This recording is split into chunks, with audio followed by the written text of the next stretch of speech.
How are you feeling now after this one?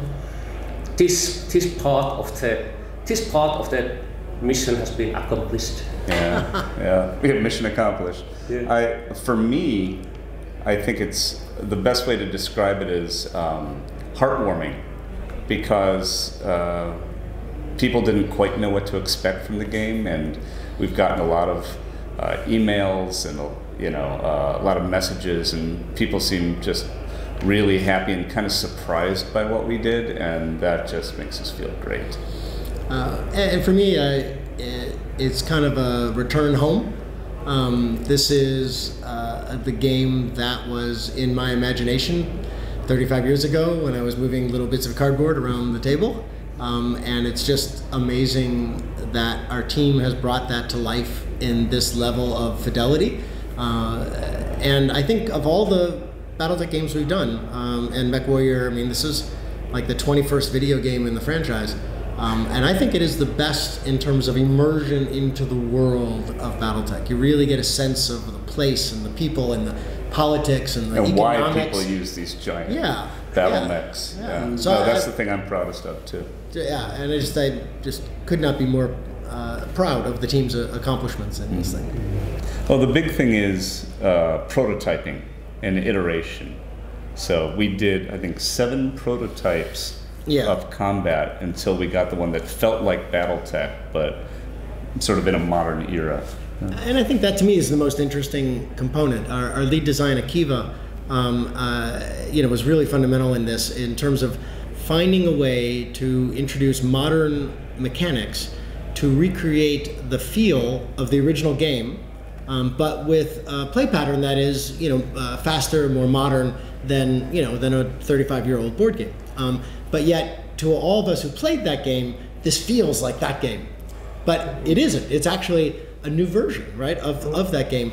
But it captures all of the tactics and the emotions of that original game. You really feel the heat, the use of heat, falling down, all of that stuff, and of course your mech warriors inside there, they're not just robots, they're being piloted. So that was important to us too. If we would be talking about in terms of the board game rules, the editions, the first, the second edition, third edition, which edition would this be in Battle Barrels? That would be the 2018 edition. That's exactly what my answer was going to be, yeah. Battletech 2018. And that, I agree. I mean, I think that was one of our greatest challenges, and I'm very happy with the results, which was to take a very deep game but make it accessible.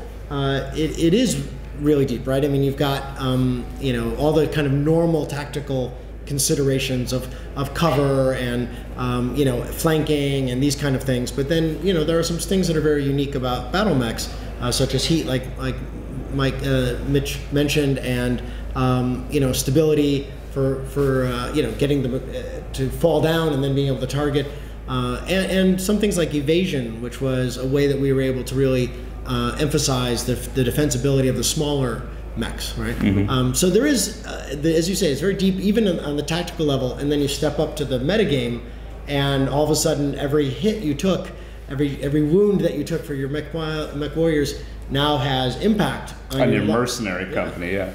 The other thing that we did was try to surface the right information at the right time.